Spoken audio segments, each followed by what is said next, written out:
সকালে ঘুম থেকে উঠে মেয়ের আজকে খুব ঠান্ডা লেগেছে। মেয়ে বলল, মা আজকে আমি স্কুল যাব না।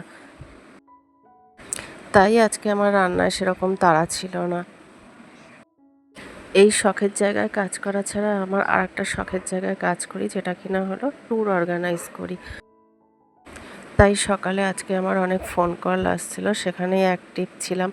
কারণ আমার প্রোগ্রামটা যেহেতু সামনেই আসছে পুজোর পরেতে, তো সেজন্য সেখানে খানিকটা সময় দিতে হয়েছিল। এই জন্য আমি এখন মাঝে মাঝে সারাদিন ছবি তুলে রাখি, কিন্তু এডিট করার অভাবে, মানে সময়ের অভাবে আমি ভিডিও পোস্ট করতে পারছি না। সেই রাত হয়ে যাচ্ছে পোস্ট করতে। যেহেতু আমাকে এখানে এই ফোনটাতেই আমাকে অনেক কল আসে, সেখানে সেই প্রোগ্রাম নিয়ে আলোচনা করতে হয়, সেজন্য ব্যস্ত থাকি বলে আর এডিট করার সময় হয় না। আমার আগের ভিডিওগুলোতে রেসিপি দেখে আমাকে অনেক দিদিরা, অনেক বন্ধুরা আমাকে খুব ভালো ভালো কমেন্ট করেছে। তো আমার এই ভিডিও দেওয়ার একটা উদ্দেশ্য, যে ভালো ভালো কমেন্টগুলো পাই, তো এগুলো পড়তে আমার খুব ভালো লাগে। তো কিছুদিন দেখছি আমার পেজে প্রচুর ফলোয়ার্স হয়েছে, কিন্তু বলি যারা ফলোয়ার্সটা যে এসছে, তারা আমার পেজে কি ফলো করতে এসছে? তারা তো আমার রেসিপি দেখেই না, আমার ভিডিও দেখে না, কিছুই দেখে না। তারা কি শুধু ফোন কলেতে, মানে ফোন কল করতে এসছে? তো বলি, যাদের আপনাদের ফোন যারা রিসিভ করবে তাদের পেজ ফলো করুন। আপনারা কেন আমার পেজেতে ঢুকেছেন? বেকার ভিড় বাড়িয়ে তো কোনো লাভ নেই পেজের, তাই না?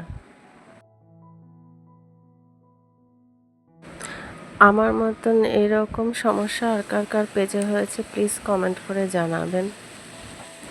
আজকে আমার ভিডিওতে 3টে দিদির নাম আমি স্ক্রিনশট নিয়ে, তাদের পেজের স্ক্রিনশট নিয়ে আমি আমার ভিডিওতে দেখাচ্ছি। তারা আমাকে খুব ভালো ভালো কমেন্ট করে। আর কিছু মানুষ আছে, তারা চুপচাপ ভিডিও দেখে চলে যায়, কমেন্ট করা তো দূরের কথা, একটা লাইক অবধি দেয় না। তো আমি বলি, তাদের বেকার সময়টা নষ্ট না করাই ভালো, তাই না? এতে ভালো কিছু করার আগ্রহ পাই না। আজকে ভিডিওতে 3টে দিদির নাম নিচ্ছি। সেই 3জন হলো শম্পা সুপর্ণা, চক্রবর্তী স্বামিতা আর টুম্পা রায়। এনাদের পেজ ফলো করে দেবেন, এনারা খুব ভালো ভালো ভিডিও দেয়। আজকে অনেক কথা বলতে বলতে আমি তামঝাম ঝামেলা ছাড়াই আমি আমার মতন করে বিরিয়ানি রান্না করে ফেললাম। আমার মতন করে এরকমভাবে বিরিয়ানি কে কে বানিয়েছেন জানাবেন। তবে এরকমভাবে বিরিয়ানি বানানোটা কিন্তু খুব সহজভাবেই হয়ে গেছে, আর সময়ও কম লেগেছে, আর খেতে কিন্তু দুর্দান্ত হয়েছে।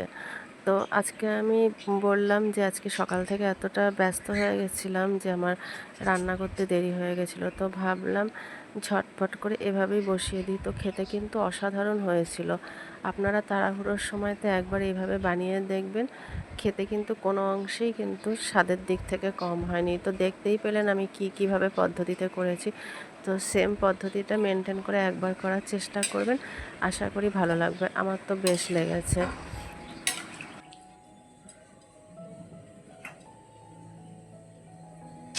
একই রান্না এক একজন এক এক রকমভাবে করে। তো আমি মনে করি যে প্রত্যেকের কাছেই কিছু না কিছু শেখার আছে। তো আজকে আমি এই রেসিপিটা শেয়ার করলাম। আশা করি অনেকেরই এরকম হয়তো ব্যস্ততম সময়ের মধ্যে ঝামেলা ছাড়া নির্ঝঞ্ঝাটে রান্না করার হলে পরে এরকমভাবে অনায়াসে করে নিতে পারেন আর কি। তো আমি মনে করি কারোর কাছেই কোনো কিছু, মানে শেখার শেষ নেই।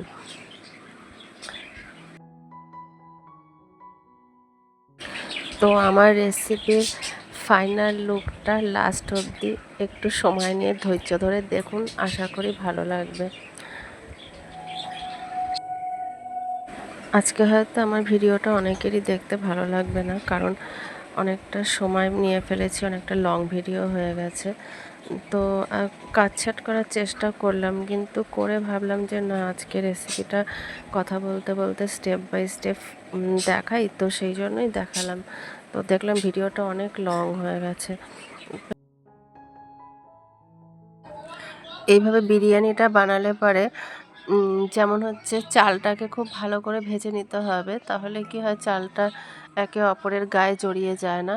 আর আমি যতটা পরিমাণ চাল নিয়েছি তার ডবল পরিমাণে জল দিতে হয়। তো জলটা সেজন্য আমি যেহেতু 1 কাপ দুধ দিয়েছি, মানে জলের সঙ্গে ওই 1 কাপ দুধটাকেও ধরেছি আর কি। তো যতটা চাল দিয়েছি তার ডবল কাপ জল দিয়ে এটাকে আর দুধটা দিলে কি হয় যে একটুখানি ওই জুসি জুসি আর একটা ক্রিম, দুধের যে একটা ক্রিম ক্রিম ভাব আছে সেটা হয়। দেখতেই পেলেন বিরিয়ানিটা আমার অলরেডি হয়ে গেছে। আর যেটুকু নিচে জল জল ভাবটা আছে সেটুকু হচ্ছে আঁচটা কমিয়ে দিয়ে ঢাকা দিয়ে বসিয়ে রাখলে জলটা পুরোটা টেনে নেবে। আর ভাতটা দেখুন, দেখতেই পাচ্ছেন কীরকম ঝরঝরে হয়েছে। তো খেতে কিন্তু খুব দারুণ হয়েছে, কিন্তু আমার তো খুব ভালো লেগেছে। আপনারা একবার এরকমভাবে বানিয়ে দেখবেন, খুব ভালো হয় খেতে আর কি। দেখতেই পাচ্ছেন চাল হচ্ছে 90%-এর ওপরে কুক হয়ে গেছে। তো নিচে যেটুকু জল জল ভাব আছে সেটুকু একটু চাপা দিয়ে খানিকক্ষণ রেখে দেবো। রেখে দেওয়ার পরে পুরো এটা একদম ঝরঝরে হয়ে যাবে।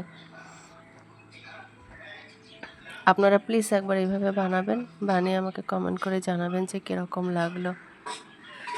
তো কিছুটা পেঁয়াজ ভাজা দিয়ে দিলাম অল্প একটু, যেহেতু আমি 2 দিন ধরে নিরামিষ খেয়েছিলাম বলে আমার ফ্রিজে কোনো বাজার ছিল না। তো ফ্রিজটা খুলে দেখলাম যে 2টো লেগ পিস পড়ে আছে, কিছু ডিম আছে। আর ওই দিয়েই ভাবলাম যে ওগুলো দিয়ে মিলে ঝুলে করে নিই।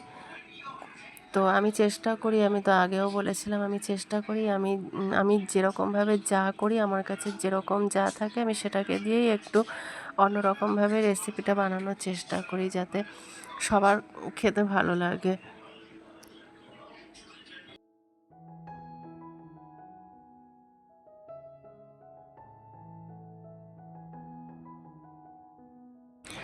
সময়ের অভাবে সব কিছু সবসময় গুছিয়ে এনে পারফেক্টভাবে করা অনেক সময় সম্ভব হয়ে ওঠে না, তাই না?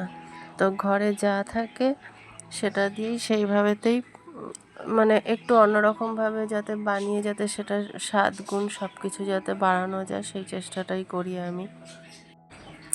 বিরিয়ানি আমার একদম রেডি। এবার দেখতেই পাচ্ছেন ফাইনাল লুকটা কেমন হয়েছে জানাবেন। এবার খাওয়ার পালা, ঝটপট খেয়ে নিই। তো খেয়ে তো আমার এবং আমার ঘরের সবারই খুবই ভালো লেগেছে। তো আশা করি আপনাদেরও দেখে ভালোই লাগলো। তো দেখা হবে আবার পরের ভিডিওতে অন্যরকম রেসিপি নিয়ে। ততক্ষণের জন্য টাটা, সবাই ভালো থাকবেন।